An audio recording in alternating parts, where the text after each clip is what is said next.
Entrega teu caminho ao Senhor, confia nele, o mais ele fará. Tudo posso naquele que me fortalece. Os anjos do Senhor se acampam ao redor daqueles que o temem e os livra. Muito bom dia. Com a bênção, com a graça de Deus, nessa manhã nós nos colocamos na presença do Senhor, abrindo a sua palavra, sendo fortalecido pelo céu. Quando a palavra de Deus está aberta, é Deus falando conosco. A nossa vida é movida a cada dia em direção às verdades sagradas do Senhor.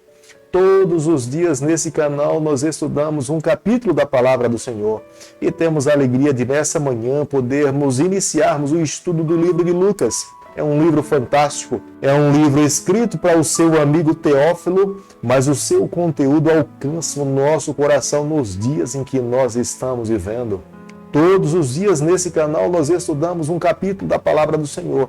E nessa manhã eu vou convidar você a ter nas mãos a palavra de Deus no livro de Lucas, capítulo 1, o versículo 1 e o versículo 2.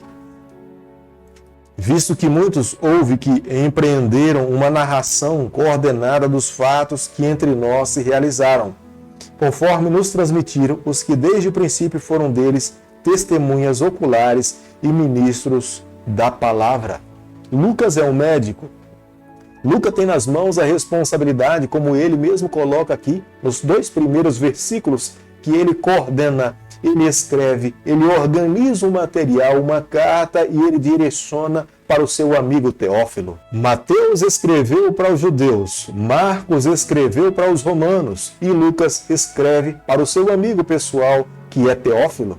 O livro que o Dr. Lucas escreve para nós é uma obra literária. O seu aramaico é fonte para que nós consigamos pesquisar. Aqueles que tiveram nas mãos o livro de Lucas têm uma fonte onde dá base suficiente para fazer pesquisa e fazer uma fácil tradução para outras línguas. Lucas, fidedignamente, ao escrever o seu evangelho, ele segue restritamente, fielmente ao texto original, e ele então agora tem a possibilidade de escrever o seu evangelho, onde facilita que outras pessoas possam ter nas mãos uma compreensão clara de como Jesus caminhou e viveu aqui nessa terra. Lucas sabia que, embora ele não fosse uma testemunha ocular, mas ele também tinha nas mãos a responsabilidade para passar para as futuras gerações quem tinha sido Jesus Cristo, qual era a importância da vida de Jesus para ele mesmo e para a vida de outras pessoas. É a razão que o Dr. Lucas, embora tivesse o seu ofício de cuidar da saúde de outras pessoas, mas ele também entendia que falar de Jesus Cristo, mostrar as verdades ao mundo, era a sua maior responsabilidade. Quando Lucas, no versículo 2, está se referindo às testemunhas oculares, Lucas está se referindo aos discípulos, aos 12 homens que andaram ao lado do Senhor, que a cada dia, convivendo com Jesus Cristo, eles aprenderam as verdades do reino e foram eles também que tiveram a responsabilidade de testemunhar, falar de Jesus e mostrar ao mundo que um dia Jesus Cristo voltaria aqui a essa terra, resgataria todo aquele que cresce no Senhor e vivesse exclusivamente para Ele. Lucas capítulo 1, versículo 3, a Bíblia diz o seguinte: igualmente a mim me pareceu bem, depois de acurada investigação de tudo desde a sua origem, dar-te por escrito, excelentíssimo Teófilo, uma exposição em ordem. Lucas era médico, mas era um pesquisador. Estava, sim, interessado em conhecer mais a respeito de Jesus Cristo. Lucas entregou o seu coração ao Senhor e ele também não poderia deixar que outras pessoas deixassem de conhecer as verdades a respeito do reino celestial. Ele faz uma pesquisa pessoal e está tão convencido de que Jesus é o seu Salvador que ele não poderia deixar de falar para o seu amigo Teófilo das convicções pessoais que tinham tomado o seu coração. Os relatos que Lucas relaciona no seu evangelho, em sua grande maioria, eles estão escritos de forma cronológica, ordenada, facilitando para que quando Teófilo tivesse nas mãos este evangelho, facilitasse a sua compreensão e o entendimento de quem é Jesus Cristo para a sua vida. Lucas inicia o seu relato de forma cronológica falando do nascimento de João Batista. Seu pai era Zacarias, embora estivesse casado com Isabel, Isabel era estéril, não poderia ter filhos, mas Deus promete a eles de que eles se tornariam pais e dessa união nasce João Batista. É ele que é o responsável para preparar o caminho do Senhor. Zacarias, que era sacerdote e trabalhava para o Senhor dentro do templo, à direita do altar de incenso, ele contempla um anjo.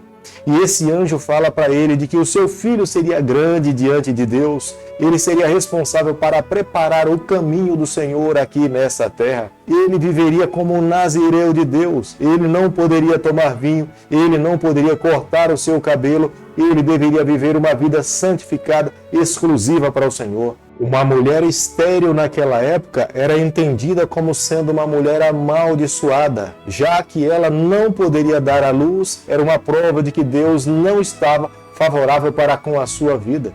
Mas ao receber a notícia do anjo Gabriel, eles deveriam se alegrar, porque Deus iria reverter a história da vida de Zacarias e de Isabel. Deus daria uma criança, e essa criança seria um instrumento nas mãos de Deus nessa terra para preparar o caminho do Senhor. Ele iria converter o coração dos pais aos filhos, as famílias que estavam destruídas pelo pecado que atormentava aquela geração e as gerações futuras. Zacarias seria responsável para trazer união e conversão verdadeira. Zacarias, pelo fato de não acreditar nas palavras do anjo Gabriel, Zacarias deveria ficar mudo até o nascimento da criança. No momento que Zacarias saía do santuário, ele deveria proferir a bênção araônica para todas as pessoas que estavam esperando essa bênção. Mas no momento que o sacerdote Zacarias sai de dentro do templo, ele não tinha voz para proferir nenhuma palavra. Lucas, descrevendo a trajetória de Jesus Cristo aqui essa terra, no versículo 28, ele fala que o anjo também visita a uma jovem chamada Maria. Ela era virgem, mas Deus a convidou para que se tornasse a mãe do Filho de Deus. Seria uma tamanha responsabilidade. Maria era uma moça íntegra, justa diante de Deus, porque Maria sabia dos riscos que ela correria se ela aceitasse o chamado do Senhor. Como que uma moça virgem, sem ter nenhum envolvimento com nenhum homem, poderia se tornar mãe? Como que ela poderia justificar-se diante do sacerdote a respeito da sua gravidez? Ela corria o risco de ser apedrejada pelo pecado do adultério. Mas Maria estava disposta a ouvir a voz de Deus, a aceitar o chamado do Senhor e viver em fidelidade a Deus. Lucas capítulo 1, versículo 37, a Bíblia diz o seguinte: porque para Deus não haverá impossíveis em todas as suas promessas. Da mesma forma como Isabel, já na velhice, idosa, concebeu e deu à luz uma criança, ela é a mãe de João Batista, para Deus não há impossíveis. Deus chamava Maria, embora jovem, sem estar casada, Deus poderia fazer que, através do poder do Espírito Santo, Maria se tornasse mãe. Com essas palavras, Lucas estava levando o seu amigo Teófilo a ter uma verdadeira compreensão a respeito de Jesus Cristo. Lucas queria levar Teófilo a abrir o seu entendimento e compreender que Jesus é Deus, que Ele é o nosso Salvador e que um dia Ele vai voltar aqui a essa terra e nós precisamos amá-lo com todas as nossas forças. E no tempo determinado, Jesus nasceu, Jesus foi levado ao santuário, ao templo, foi dedicado como uma criança, ainda não tinha idade para ser batizado, mas recebeu a bênção do Senhor de acordo com as leis daquele período. João Batista era seu primo, João Batista tinha uma missão diferente. João Batista era primo de Jesus. João Batista tinha uma missão de preparar o caminho do Senhor. Embora Jesus Cristo tenha nascido com a missão de morrer morte de cruz, sofrer, entregar a sua vida para nos dar o direito da salvação, João Batista tinha a responsabilidade de preparar o caminho para que quando Jesus Cristo morresse, aqueles que testemunhassem a morte de Jesus Cristo entregassem as suas vidas nas mãos do Senhor. Querido amigo, nessa manhã, ao estudarmos o primeiro capítulo do livro de Lucas, eu e você, nós precisamos guardar no nosso coração uma grande verdade. Para Deus não há impossíveis. Para Deus todas as coisas são possíveis. Nós não podemos duvidar da palavra do Senhor. Quando Ele fala ao pé da letra, todas as coisas se cumprem. Se Ele um dia prometeu voltar aqui a essa terra, nós precisamos crer nessa palavra. Tenha certeza, na plenitude de Deus, Ele voltará aqui a esse mundo, levará os seus filhos para viver com Ele eternamente. Se você tem guardado no seu coração alguma promessa, jamais duvide que Deus jamais falha. Ele cumpre todas as suas palavras. Querido Pai, em suas mãos nessa manhã nós nos colocamos. Queremos viver exclusivamente para o Senhor. Toma o nosso coração, abençoe a nossa vida, nos conceda a graça de nos de nos encontrarmos com o Senhor por toda a eternidade. É o nosso pedido e a nossa oração, e nós fazemos em nome de Jesus. Que o Senhor te abençoe e te guarde. Que Ele faça resplandecer o seu rosto sobre você.